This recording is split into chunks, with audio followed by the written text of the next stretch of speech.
Assalamualaikum warahmatullahi wabarakatuh. Halo anak-anak, berjumpa lagi dengan saya Bapak Imam Syahroni. Di video kali ini kita akan melanjutkan ke materi bab 2, rumus-rumus trigonometri. Untuk bagian 2.1, kita akan membahas materi rumus jumlah dan selisih dua sudut. Nah, di sini kalian sudah melihat ya, ada rumus sinus, ada rumus sinus penjumlahan dan rumus sinus pengurangan ya. Dan kalian tinggal menghafalkan ya. Misalkan di sini sin A ditambah dengan B, maka rumusnya adalah sin A cos B ditambah cos A sin B. Atau cara menghafalnya, kalau sin A tambah B itu adalah sin cos ditambah cosin ya. Tandanya plus. Kalau sin A dikurangi B, maka sin cos dikurangi cosin. Untuk rumus cosinus, sudut penjumlahan, cos A ditambah B, rumusnya adalah cos cos dikurangi sin sin. Untuk cos A dikurangi B, rumusnya adalah cos cos ditambah sin sin. Khusus untuk cos, perhatikan tandanya ya. Kalau cos penjumlahan, maka di sini pengurangan. Kalau cos pengurangan, maka di sini penjumlahan. Sedangkan untuk tan, kalau tan A ditambah B adalah tan A ditambah tan B dibagi 1 dikurangi tan A kali tan B. Kalau tan A dikurangi B itu adalah tan A kurangi tan B dibagi 1 plus tan A kali tan B. Nah, untuk pembuktian rumus-rumus penjumlahan ini, silahkan kalian buka di buku Erlangga ya, di halaman 30. Itu ada pembuktian rumus sinus A plus minus B ya. Nah, jadi saya tidak membuktikan rumus ini lagi, kalian bisa mempelajari sendiri. Tapi yang terpenting kalian hafal rumus-rumus ini. Nah, sekarang pertanyaannya, rumus-rumus ini untuk apa kan gitu ya. Rumus ini digunakan untuk mencari nilai sin, cos, dan tan di berbagai kuadran, tetapi tidak bisa menggunakan rumus-rumus kuadran ya. Sambil contoh, kalau di rumus kuadran itu kalau ditanya sin misalkan 210, kita kan bisa menggunakan rumus kuadran 3 ya. Berarti sin 180 ditambah titik-titik kan gitu. Ya, 210 itu kan 180 ditambah 30. Maka ini hasilnya adalah sin 30. Nah, sudut di kuadran 3, ini kan 210, ini kan di kuadran 3. Kuadran 3 itu yang positif, itu adalah tan ya.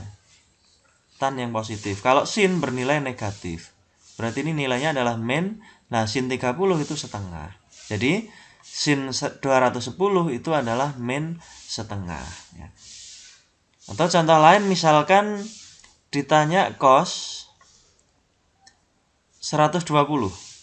Ini berarti di kuadran 2. Berarti cos 180 dikurangi berapa?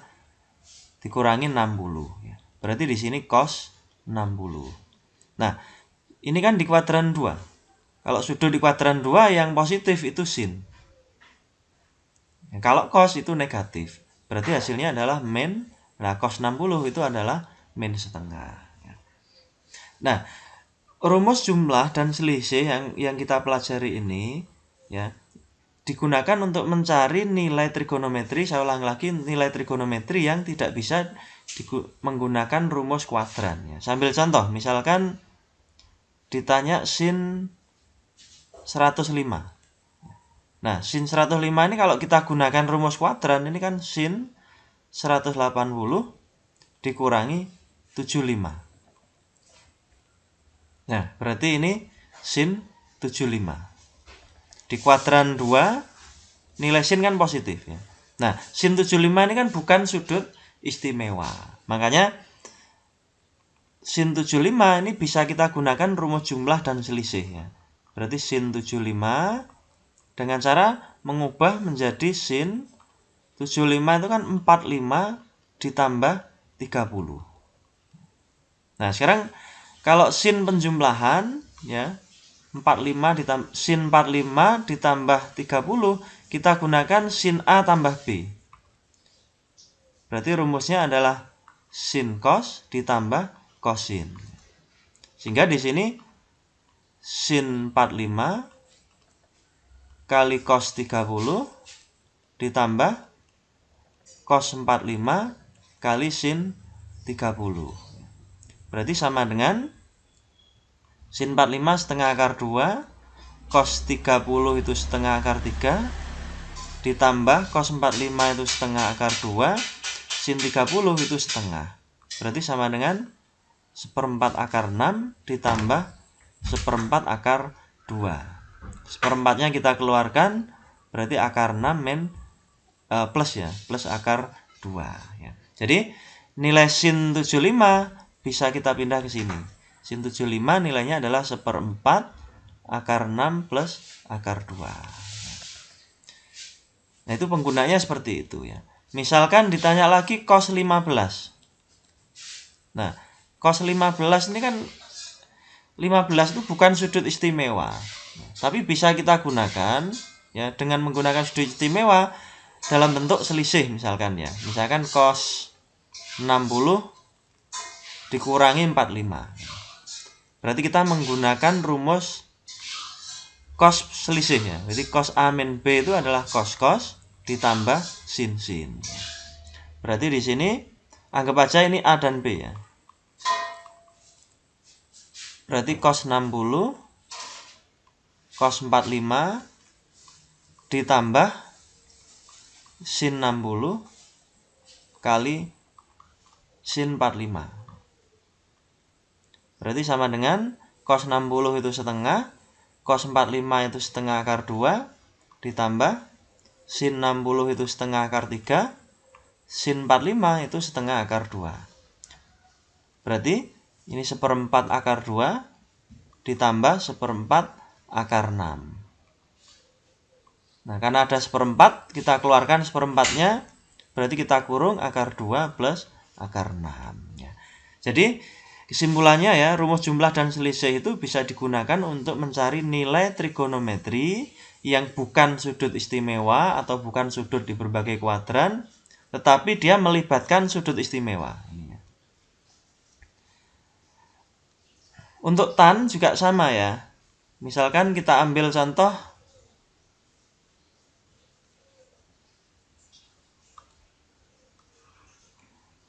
misalkan tan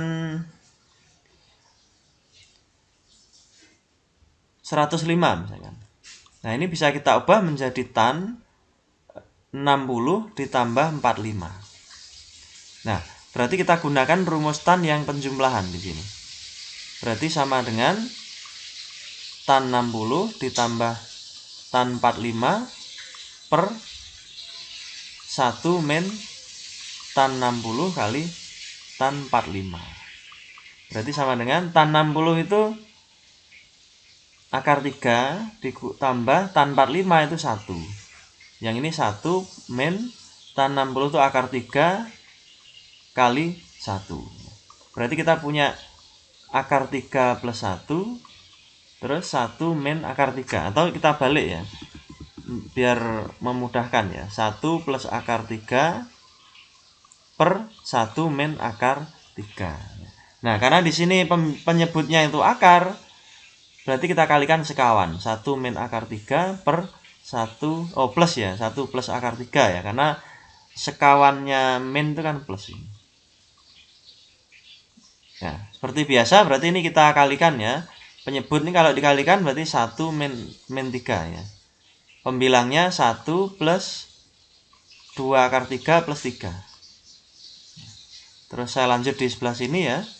Untuk tan tadi, berarti yang ini saya pindah. Kita peroleh 4 plus 2 akar 3 per min 2. Nah, 4 dengan 2, kalau 2-nya kita keluarkan, berarti kan 2 plus akar 3. Per min 2. Coret-coret, berarti ketemu min 2 plus akar 3. Jadi, tan 105 itu sama dengan min dalam kurung 2 plus akar 3. Sekarang kita ke contoh ya. Nah, di sini ada sin X sama dengan sin cos min cosin ya. Berarti kita ingat ya, tadi kalau ada sin A dikurangi B itu sama dengan sin A cos B dikurangi cos A sin B.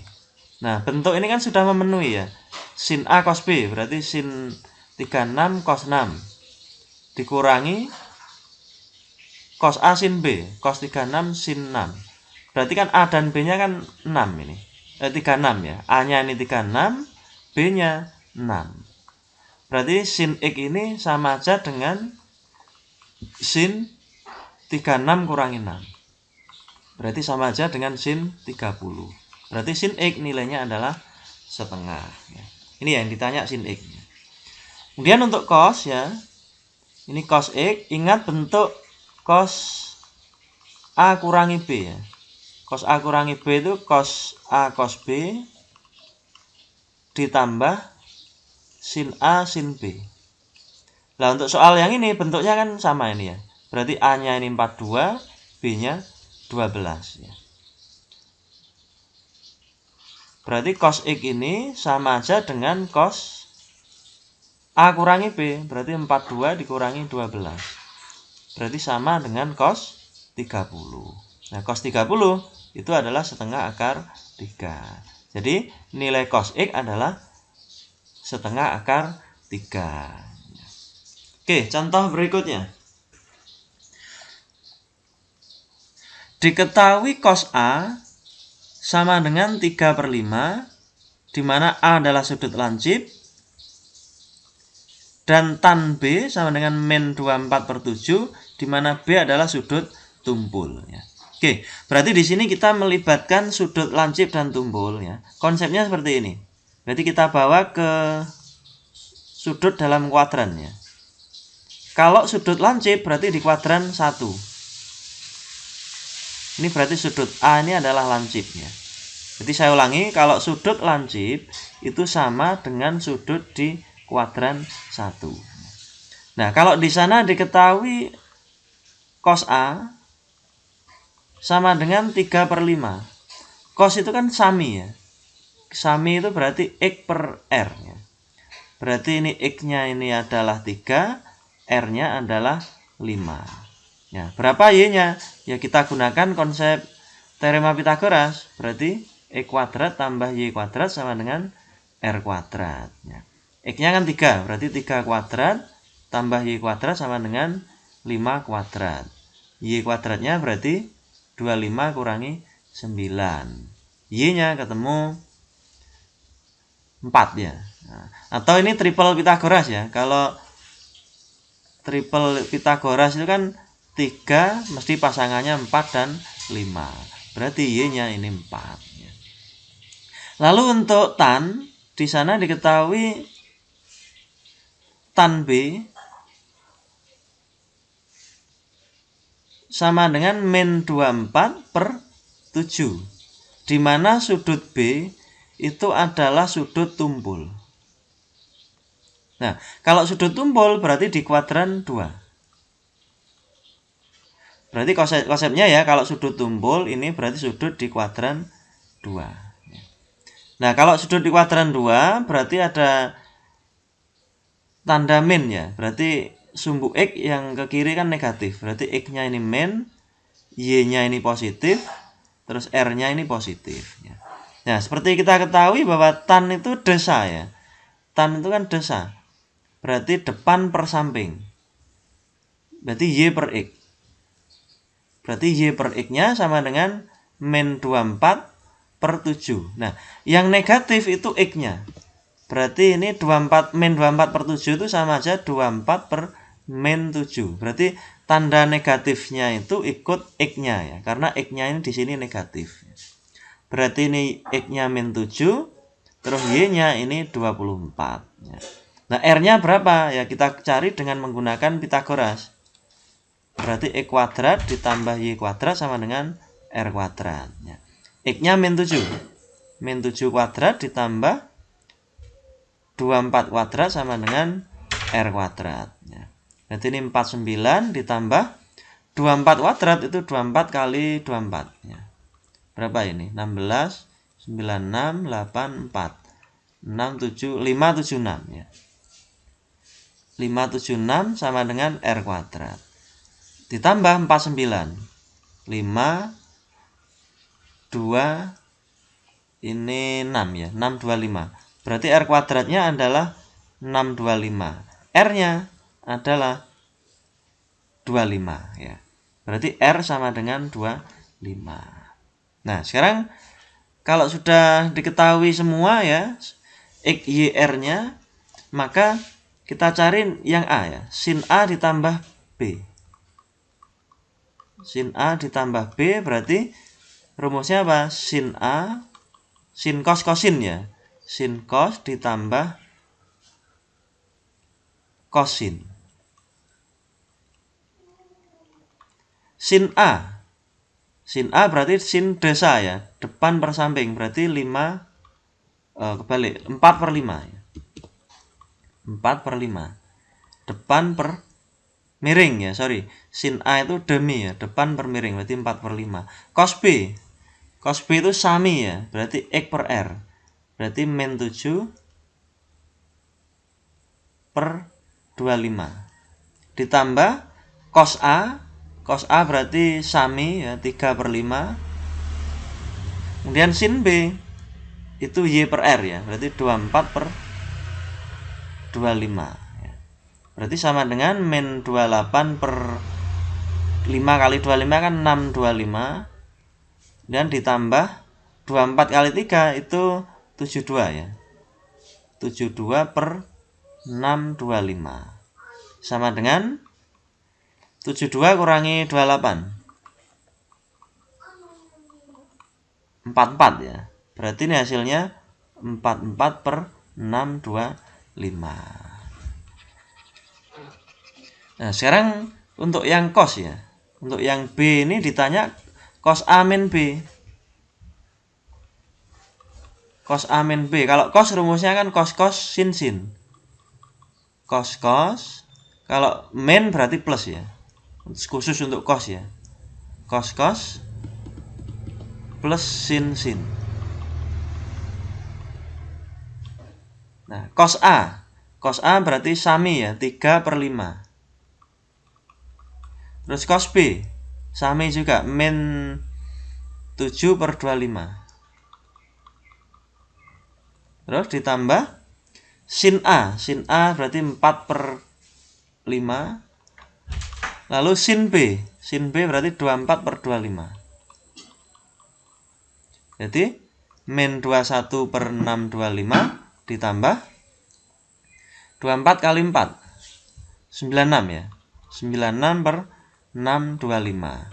Hasilnya 96 kurangi 21 ketemu 75 ya. 75 per 625 ya. Nah, sekarang untuk yang tan bagaimana? Ya sama saja ya. Yang ditanya yang C itu adalah tan A min B ya. Kalau tan A min B berarti kan rumusnya apa? Tan A min tan B per 1 plus tan A kali tan B. Sama dengan tan A, tan itu desa ya. Berarti 4/3 dikurangi tan B 24 per min 7 dibagi 1 plus tan A tan B. Berarti 4/3 kali 24 per min 7 ya. Nah, ini kalau kita hitung, kita peroleh yang pembilangnya 100 per 21 dibagi 1 min 32 per 7. Berarti ini 100 per 21 dibagi min 25 per 7 ya. Kalau kita balik berarti 100 per 21 kali min 7 per 25. 25 dengan dicoret dengan 100 berarti 4. Kemudian 7 dicoret dengan 21 ini 3. Berarti ketemu min 4/3. Jadi nilai tan A min B adalah min 4/3 ya. Jadi kesimpulannya adalah kalau sudut lancip maka kita harus menggambar di kuadran 1. Berarti X, Y, dan R-nya itu semua bernilai positif ya. Kalau sudut tumpul itu artinya berarti di kuadran 2. Jadi kalau tumpul kuadran 2, kalau kuadran 3 dan 4 itu disebutkan ya, di kuadran 3 atau di kuadran 4 ya. Sekarang kita ke contoh yang kedua ya. Di contoh kedua ini ada kesalahan soal ya. Ini min 5/13 ya. Oke, di sana diketahui sudut A merupakan sudut di kuadran 3. Kalau sudut kuadran 3 berarti kita harus menggambar segitiga di kuadran 3 seperti ini. Jadi aturannya kalau di kuadran 3 maka X-nya di sini kan negatif. Y-nya juga negatif ya. Karena di sebelah bawah Y-nya terus X-nya sebelah kiri. Kalau R itu mesti positif ya. Nah, di sana diketahui sin A itu sama dengan min 5/13. Ingat, sin itu demi ya, depan per miring, berarti Y per R. Karena di kuadran 3, maka Y-nya negatif, R-nya positif. Berarti min-nya ini ikut yang Y ya, berarti min 5/13. Ini Y-nya, ini R-nya ya. Dengan menggunakan Pitagoras, maka kita bisa mencari nilai X-nya. Berarti X kuadrat ditambah Y kuadrat kan min 5 kuadrat. R kuadratnya 13 kuadrat. Berarti X kuadrat ditambah 25 sama dengan 169. X kuadratnya berarti 169 dikurangi 25 itu kan 12. 144, sorry. Berarti X-nya adalah 12. Min 12 ya, karena X-nya ini negatif ya. Atau ini biasanya sering muncul, boleh menggunakan triple Pitagoras dihafalkan ya. Berarti kalau 5, 12 mesti pasangannya 13 ya. Oke, kalau sekarang ditanya sin 90 plus A, kita gunakan rumus sin cos sin tadi ya. Berarti sin cos ditambah cos sin. Sin 90 kan 1. Kemudian cos A, cos itu sami ya. Sampingnya berarti min 12. Miringnya itu 13 ya. Ditambah cos 90 itu 1. Oh, cos 90 0 ya. 0 kali sin A ya. 0 kali sin A kan 0 ya. Berarti hasilnya min 12/13 ya. Nah, catatan kalau nanti diketahui di kuadran 4, maka posisi segitiganya ya di kuadran 4 seperti ini. Aturannya X-nya ini positif, R itu mesti positif, nah Y-nya yang negatif. Soal terakhir ya. Di sini diketahui sin A dikurangi B dengan setengah. Nah, kita gunakan rumus sin A min B. Kalau sin berarti sin cos dikurangi cosin. Nah, di sini diketahui sin A cos B itu adalah 3/4-nya. Berarti ini kita ganti 3/4 dikurangi ini. Nah, misalkan ini diganti P gitu ya. Nah, sedangkan sin A kurangi B itu kan setengah. Berarti P-nya sama dengan 3/4 dikurangi setengah. P-nya berarti ketemu 1/4-nya. Nah, P tadi kan cos A sin B. Berarti cos A sin B-nya sama dengan 1/4 ini. Ini jawabannya adalah 1/4. Oke, demikian video pembahasan untuk rumus jumlah dan selisih dua sudut ya. Silahkan kerjakan latihannya di buku Erlangga ya. Latihan 1. Saya akhiri. Assalamualaikum warahmatullahi wabarakatuh.